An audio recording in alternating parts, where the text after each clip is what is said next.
worried of all these problems, don't worry. I'm going to share you a business model where you can start Amazon business without office setup, without any prior experience, technical knowledge and minimum investment.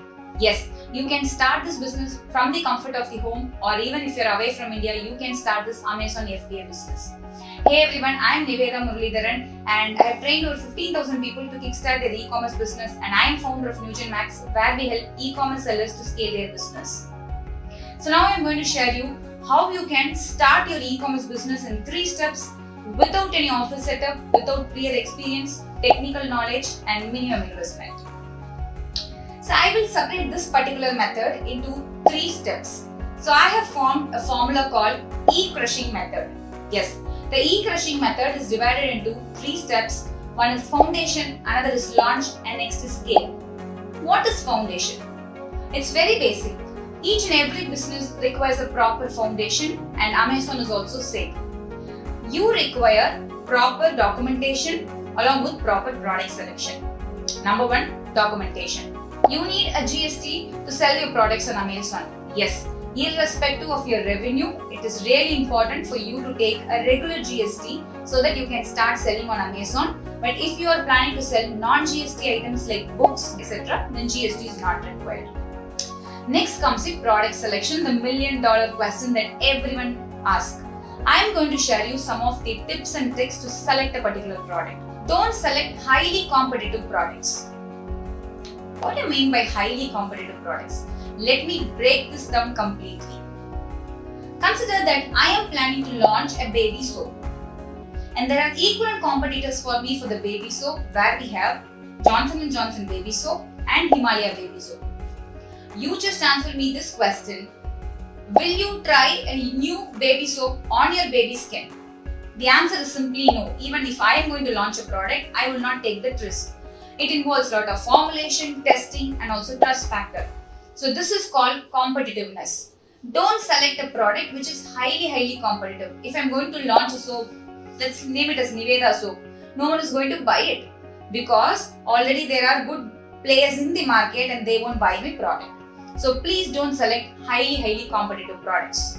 Next important thing is that go with the current trend. What is going with the current trend?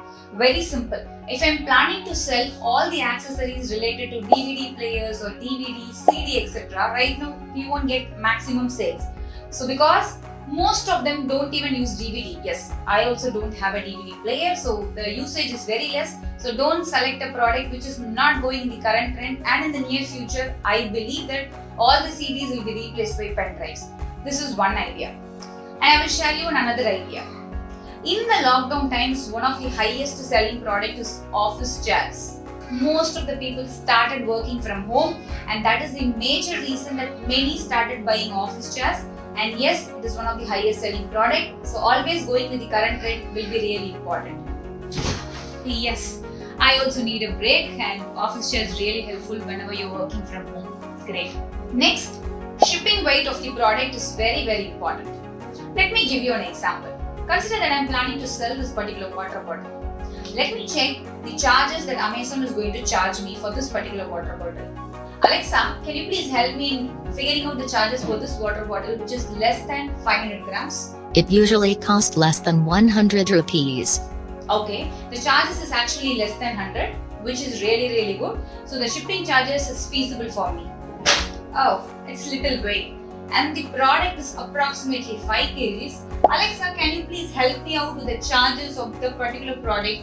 The shipping charges can be approximately 150 rupees. Oh, the charges is approximately 150 rupees. But this actual product cost is 200 rupees.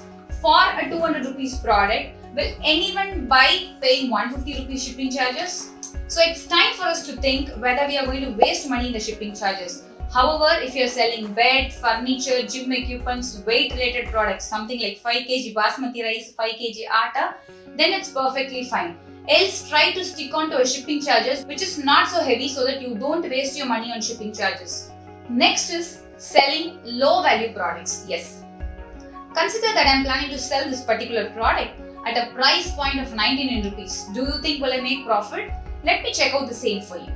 Hey, kitna milega calculator? please show me that what would be the profit I would make for selling this particular product. You have to pay 53 rupees to Amazon if you make a sales of 99 rupees in FBA. My god, the calculator is asking me to pay extra money for Amazon, which means each and every product that I sell on Amazon has some commissions like referral fees, closing fees, shipping fees.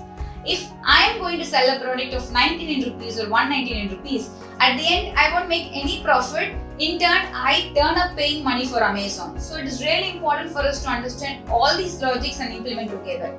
So always don't select competitive products. Go with the current trend. Please focus on your shipping charges and also make sure that you are not selling low priced items so that you don't pay your money to Amazon.